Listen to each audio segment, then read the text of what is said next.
Hey guys, this is Jen from ScanNCut Canvas and Scallop on Facebook. This is about my 40th video in 2 days. Oh buddy. Alright, this one is about PES files. Okay, so this will be on the upper level machines. The machines that can read correctly made PES and PHC files. Okay. And in these videos, you will see what I am talking about, okay? If you read the directions or you read the manual, it's kind of hard to understand the what and hows. When I was trying to read it to decipher it, I was like, what?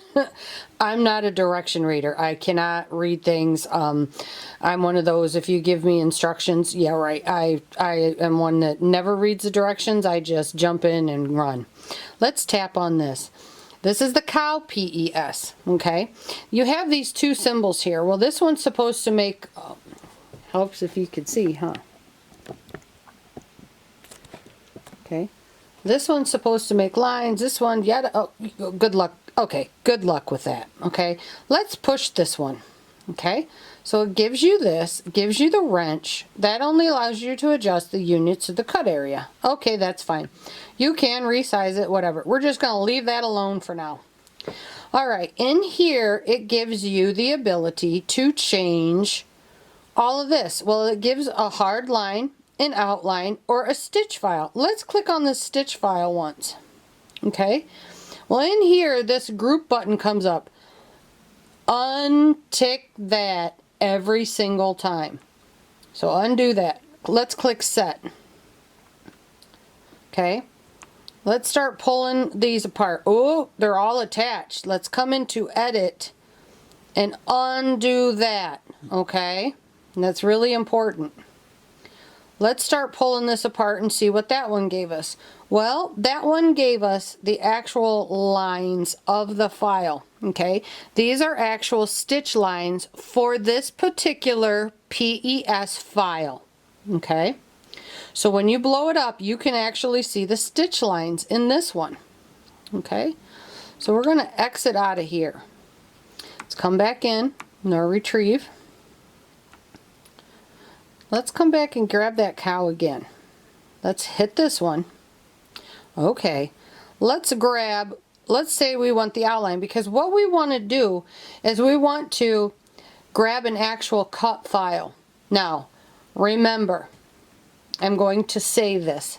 This is for applique only, because a lot of applique or PES file makers do not want their applique files turned into, let's say, vinyl or paper cut files. That is what I'm going to state right off the bat. If you want to do something like that, you really need to contact the maker for their approval to do that, okay? They technically own the file. All right.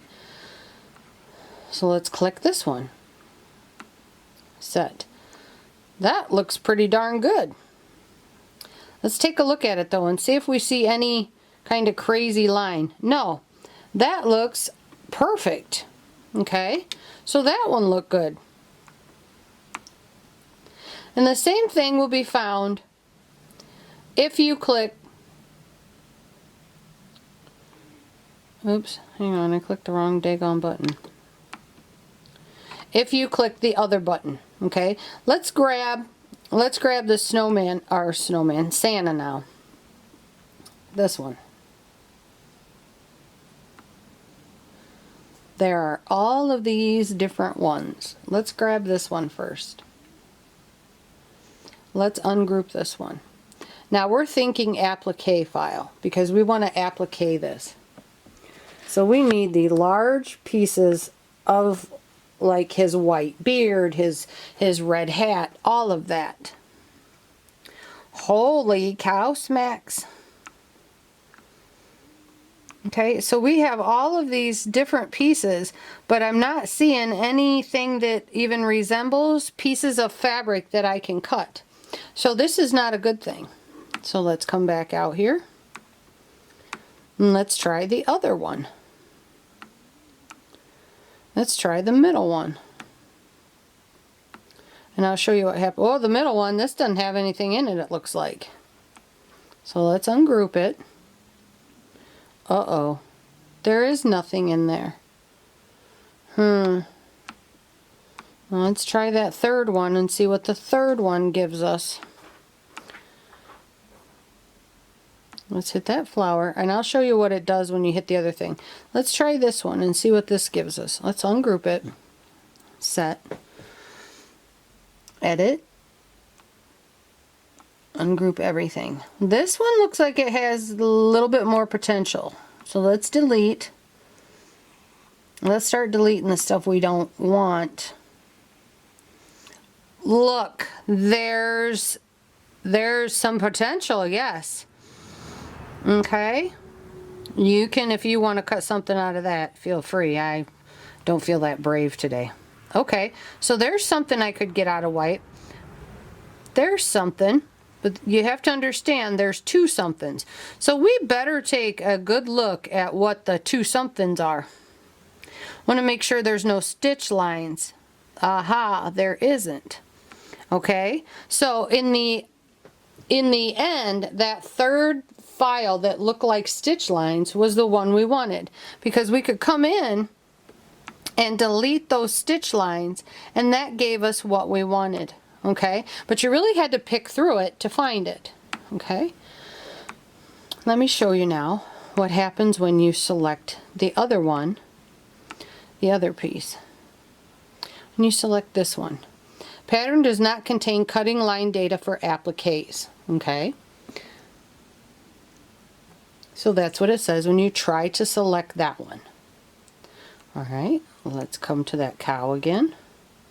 Select that exact same thing. Okay, let's try this tree. Well, it doesn't, okay, no applique data. Let's try the flower. Again, this one. Ungroup it.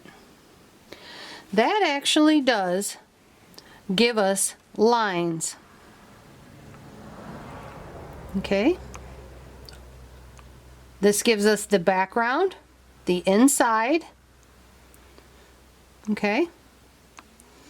So that gives us the entire background and then the insides. And if you blow it up, it is smooth. Okay. So that was the first selection we had. Oops, I gotta go home. Let's try the second selection. And remember, this is what the tree looks like. See that color? There's only color in the stitch lines. So visually, that's what it looks like. So let's try the outline. Ungroup, set. Well, that's all you get is the outline. Correct. That's exactly what it promised you. That's what it gave you. Okay, retrieve data. Now let's try that third one. See what that one gives us. This one. And that's the stitch lines. Okay. But let's see what that gives us after we break it all down. Ungroup everything. Now let's start pulling. Oh, looky there. And the only thing that doesn't come over is the trunk. I can never grab that thing. Okay, so you have two sets of lines. Okay, but those are 100% smooth cut lines. You can see that right there.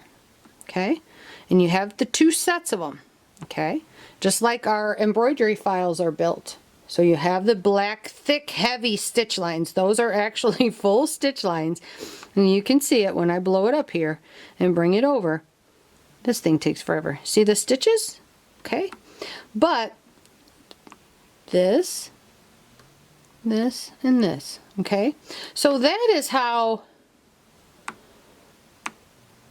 this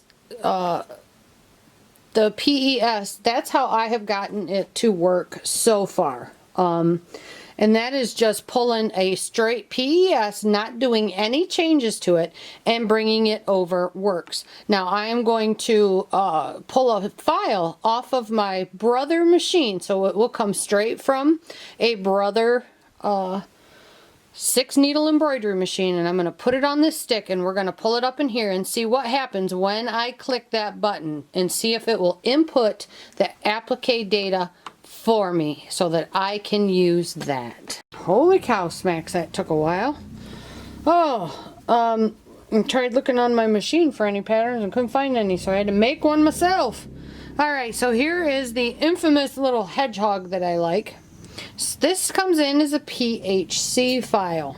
Okay, so we click on it, and hopefully this works. We have the two options, so let's see. Oh yes, it does work. Okay, so we click on that. Let's see.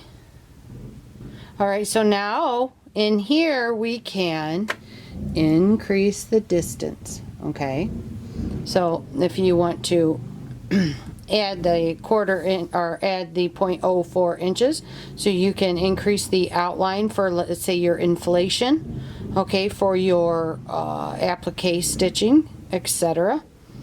All right, so set in here your wrench. You can adjust all of this, your pattern intervals, etc.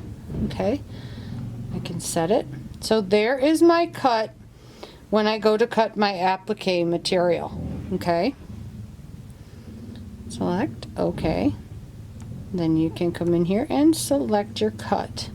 All right, so all of, let's come back here.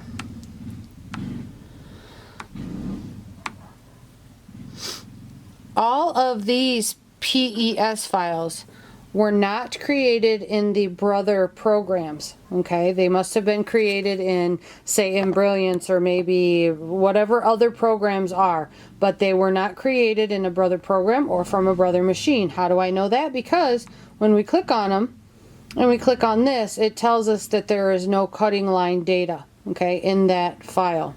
Can't really count the cow because that's not an applique. These two are. These two do come from applique. This one I just pulled out, hurried up, and stuffed it in there.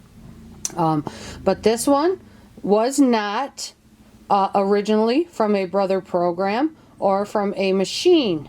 Okay. However, I crammed this little guy into my Brother 6-needle embroidery machine, and then I re-exported it out after changing the color in there to Brother applique material. Okay, then I exported it out to my stick just as a regular file, you know, the regular PHC file.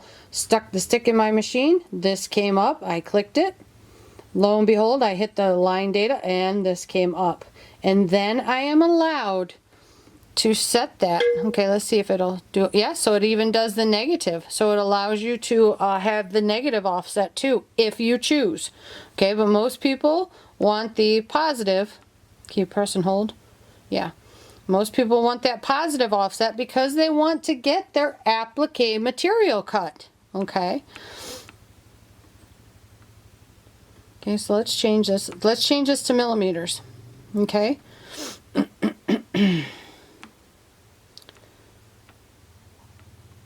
So there's your 2 millimeter. Okay. Maybe your 1 millimeter inflation, 2 millimeter inflation. That's generally a good inflation to go with. Okay.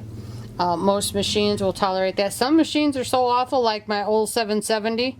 Oh, sometimes I'd want to put a 10 millimeter inflation. That was horrible. That machine just did, and we just did not get along.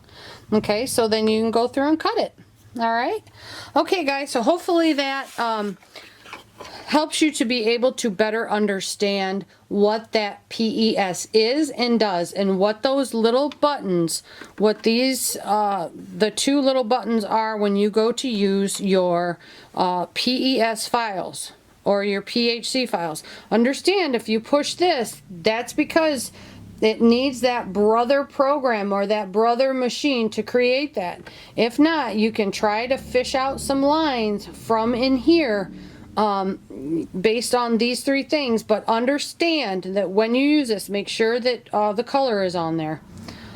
Make sure you untick that button. If you leave that on, that's going to create a mess for you.